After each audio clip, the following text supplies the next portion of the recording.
మిత్రులారా, ఈరోజు అందరికి కూడా గణతంత్ర దినోత్సవ శుభాకాంక్షలు.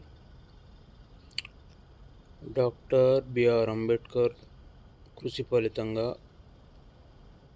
రచించబడిన రాజ్యాంగం అమలు చేయబడ్డ ఈరోజు నిజంగా మనం ఈరోజు మాట్లాడుకోవాల్సింది డాక్టర్ బిఆర్ అంబేద్కర్ యొక్క గొప్పతనాన్ని, ఆయన రాజ్యాంగం రచించడంలో పడ్డటువంటి కష్టాలు, దాని గురించి మాట్లాడుకోవాలి.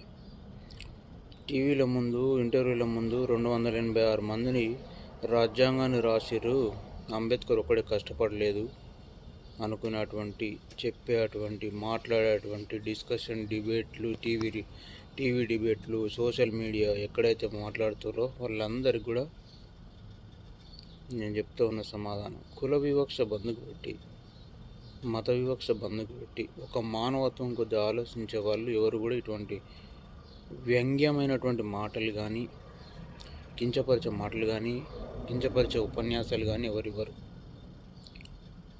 సరే, ఎవరెవరు మాట్లాడుతారు, నేను ఎవరి పేరు నేను తీసుకోవట్లేదు, అలాగని ఎవరిని వ్యతిరేకించట్లేదు, ఎవరిని తిట్టడం లేదు, వాళ్ళ విజ్ఞతగా వదిలేస్తున్నాను.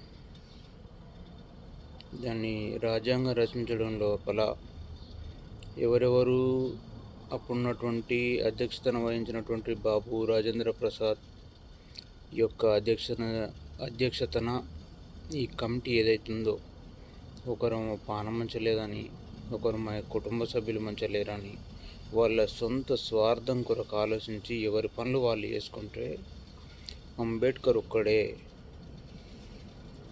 ప్రతి ఒక్కరికి సమానంగా, ప్రతి ఒక్కరికి సంబంధించిన విధంగా అన్ని వర్గాలు అందరూ కూడా సమానంగా అందరూ మంచి బ్రతకాలనే ఉద్దేశం కొద్దీ ఆయన తన ఫ్యామిలీని కూడా దూరం పెట్టి కష్టపడి ఈ రాజ్యాంగాన్ని రాసి, ఈరోజు ఎన్నో దేశాలు ఎన్నో అవస్థలకు గురవుతున్నాయి, ఎన్నో ఇబ్బందులకు గురవుతున్నప్పటికీ భారతదేశం ఎన్ని అవస్థలనైనా, ఎన్ని ఇబ్బందులనైనా తట్టుకొని నిలబడగలుగుతుందంటే ఒక రాజ్యాంగ పుణ్యం మాత్రమే.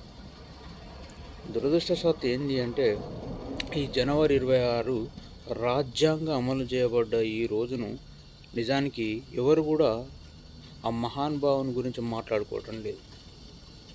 మరి ఈరోజు ఈ రాజ్యాంగం అమలు చేయబడ్డ ఈ రోజును మనం గణతంత్ర దినోత్సవంగా జరుపుకుంటున్నప్పుడు, దీని కృషి వెనకాల ఉన్నటువంటి మహోన్నతమైన వ్యక్తి అంబేద్కర్ గారి గురించి ఎందుకు మాట్లాడుకోవద్దు? ఎక్కడ చూసినా నాట్ ఓన్లీ ఏదో ఒక ప్రాంతం అని నేను చెప్పాను, కానీ చాలా ప్రాంతాలలో వివక్ష అనేది ఉన్నది. కనుక ఈరోజు మనం గణతంత్ర దినోత్సవం జరుపుకుంటున్నామంటే ఆ మహానుభావుని పుణ్యమే. కనుక ఇప్పటికైనా పుర ప్రముఖులు, విద్యావేత్తలు, మేధావులు, విద్యార్థులు, యువకులు ఎవరైనా సరే ఆయన గొప్పతనాన్ని కూడా మనం ఒకసారి జ్ఞాపకం చేసుకోవాలి. ముందు తరాలకు మనం ఒక మార్గాన్ని చూపించాలి. ఈ రోజు యొక్క గొప్పతనాన్ని మనం తెలియజేయాలి.